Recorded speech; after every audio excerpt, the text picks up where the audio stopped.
കൊച്ചി നഗരത്തിൽ ഒരു യുവതിയെ തട്ടിക്കൊണ്ടുപോയി മയക്കുമരുന്ന് നൽകി പീഡനം. ഹോട്ടൽ മുറിയിൽ പൂട്ടിയിട്ട് ഒരാഴ്ചയോളം നീണ്ട ലൈംഗിക ചൂഷണം. പിന്നീട് ഹോട്ടൽ മുറിയിൽ നിന്ന് ഇറങ്ങിയോടി അവൾ രക്ഷപ്പെടുന്നു. ഇതൊരു സിനിമാ കഥയോ കെട്ടുകഥയോ അല്ല. സ്ത്രീ സുരക്ഷയെക്കുറിച്ച് വിളംബരം നടത്തുന്ന നമ്മുടെ നാട്ടിൽ ഒരു പെൺകുട്ടി നേരിട്ട ക്രൂരതയാണ്. കൊച്ചിയിലെ കുപ്രസിദ്ധ ഗുണ്ടയുടെ നേതൃത്വത്തിലാണ് യുവതിയെ ലൈംഗികമായി വേട്ടയാടിയത്. 24-കാരിയെ പീഡിപ്പിച്ച കേസിൽ 2 പേരെ പോലീസ് അറസ്റ്റ് ചെയ്തു. മട്ടാഞ്ചേരി സ്വദേശി അട്ടാണി അനീഷ്, കൊല്ലം സ്വദേശി ഫിറോസ് ഖാൻ എന്നിവരാണ് പിടിയിലായത്. അട്ടാണി അനീഷ് മൊബൈലിൽ ചിത്രീകരിച്ച വീഡിയോ കാണിച്ച് ഭീഷണിപ്പെടുത്തിയാണ് ഫിറോസ് പെൺകുട്ടിയെ പീഡിപ്പിച്ചതെന്നാണ് പരാതി.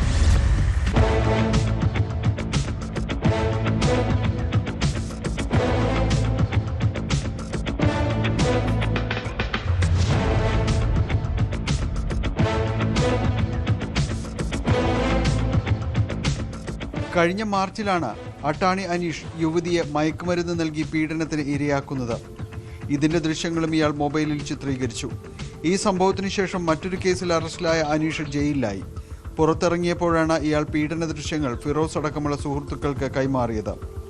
യുവതിയെ തട്ടിക്കൊണ്ടുപോയ ഫിറോസ് ഒരു ലോഡ്ജിലെത്തിച്ച ശേഷം ദൃശ്യങ്ങൾ കാണിച്ച് ഭീഷണിപ്പെടുത്തി.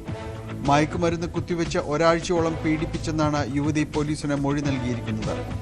ഈ മാസം 22-ന് പുലർച്ചെ ഹോട്ടൽ മുറിയിൽ നിന്ന് ഓടി രക്ഷപ്പെട്ട യുവതി പരിചയക്കാരനായ സെക്യൂരിറ്റി ജീവനക്കാരനെ വിവരമറിയിച്ചു. ഇയാൾ പെൺകുട്ടിയെ ജനറൽ ആശുപത്രിയിൽ എത്തിച്ചു. ഡോക്ടർമാർ അറിയിച്ച പ്രകാരം എറണാകുളം നോർത്ത് പോലീസ് നടത്തിയ അന്വേഷണത്തിലാണ് തുടർ നടപടികൾ ഉണ്ടാകുന്നത്. യുവതി പോലീസിന് പരാതി നൽകുകയും ചെയ്തു.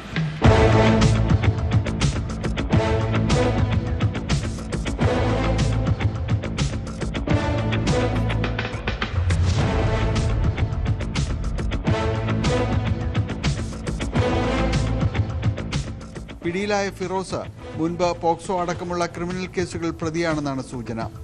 ആദ്യഘട്ടത്തിൽ അനീഷിനെ കുറിച്ച് സൂചനകൾ ഇല്ലായിരുന്നെങ്കിലും ഫിറോസിനെ ചോദ്യം ചെയ്തപ്പോഴാണ് ദൃശ്യങ്ങൾ എങ്ങനെ ലഭിച്ചുവെന്നും അട്ടാണി അനീഷ് അടക്കമുള്ള ക്രിമിനൽ സംഘങ്ങളുമായി ഇയാൾക്കുള്ള ബന്ധത്തെക്കുറിച്ചും വിവരം ലഭിക്കുന്നത്. അറസ്റ്റിലായ 2 പേരെയും റിമാൻഡ് ചെയ്തു.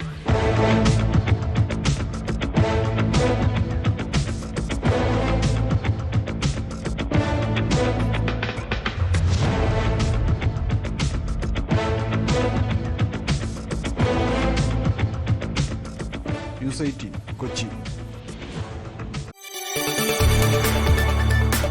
കൂടുതൽ വാർത്തകൾക്ക് News 18 Keralam YouTube channel subscribe ചെയ്യുക.